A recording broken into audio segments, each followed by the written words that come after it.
Prezadas alunas, prezados alunos, nessa videoaula nós vamos estudar os conceitos básicos de transmissão de velocidades e torques. A transmissão de velocidade e torques pode ser feita através de correias e polias ou através de engrenagens, assim como também usando correntes, como é o caso de motocicletas e bicicletas. Estes são os elementos mais fundamentais na transmissão de velocidade e torques e que nós veremos os conceitos básicos a partir de agora. A equação mais básica que existe na transmissão de velocidade é que a velocidade tangencial nessa transmissão ela é igual para os dois componentes. Ou seja, assim a velocidade tangencial na transmissão de um par de engrenagens é igual a π vezes o diâmetro d1 vezes a rotação do elemento 1 do peão 1N1. Ou seja, V é igual a πd1N1, que é exatamente igual à velocidade tangencial na coroa 2, πd2N2. Com isso, através dessa relação e uma pequena manipulação matemática, nós chegamos na equação básica, que é a relação de rotação de saída N2 sobre a de entrada N1, que é igual a mais ou menos D1 sobre D2, ou, se for o caso de engrenagens, mais ou menos Z1 sobre Z2, que são os números de dentes de cada um dos elementos. Essa relação aqui vale tanto para correias, quanto para engrenagem, quanto para correntes. Esta aqui somente para engrenagens. Tá certo? Os sinais positivo e negativo nós veremos adiante, porém antes nós temos que ver uma outra relação, que é a relação de torque. Enquanto a relação de velocidades é inversamente proporcional ao tamanho, a relação de torque é diretamente proporcional ao tamanho, ou seja, o torque de saída sobre o torque de entrada é igual ao diâmetro de 2 sobre o diâmetro de 1, ou se for engrenagens, Z2 sobre Z1, o número de dentes.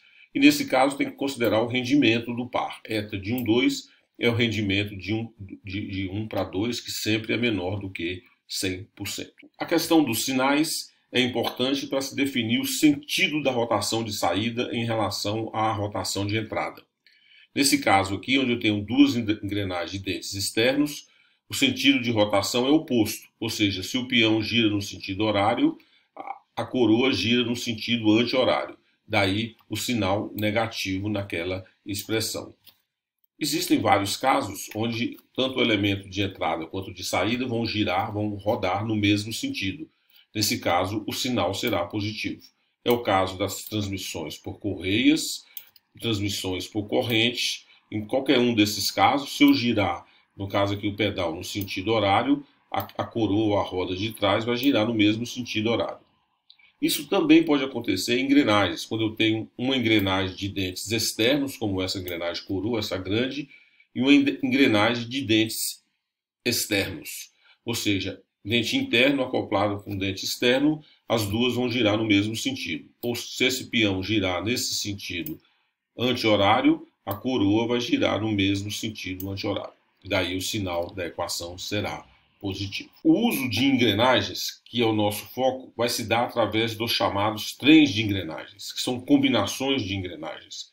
Existem basicamente dois tipos de trens de engrenagem, os chamados trens de engrenagens comuns e os trens de engrenagem planetários. O nosso grande objetivo aqui são esses trens de engrenagens, que se subdividem em simples e compostos. Eu vou mostrar aqui agora. Um trem de engrenagem simples é aquele em que cada eixo suporta apenas uma engrenagem. Aqui nós temos 4 engrenagens, 5 engrenagens, desculpe-me, cada uma suportada por um único eixo. Esse é um trem simples de engrenagem.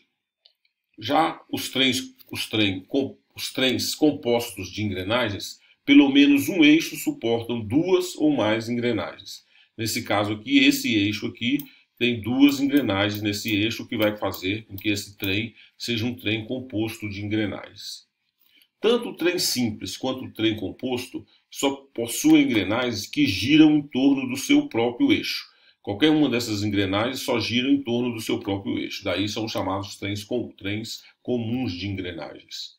Existem alguns trens de engrenagens em que uma engrenagem, além de girar em torno do seu próprio eixo, também gira em torno de um outro elemento. São os chamados trens de engrenagens planetários. Nesse caso aqui, uma engrenagem que é chamada engrenagem Sol, ela é, entre aspas, fixa, porque ela só gira em torno do seu eixo, e com isso, na medida que o movimento está ocorrendo, esse braço que prende as duas engrenagens ao eixo da engrenagem 2 ou Sol, vai ter esse movimento aqui.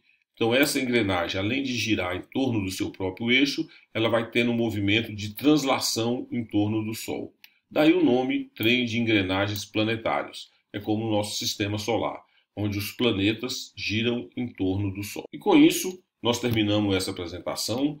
Eu agradeço bastante a atenção de vocês e estaremos de volta com outro assunto.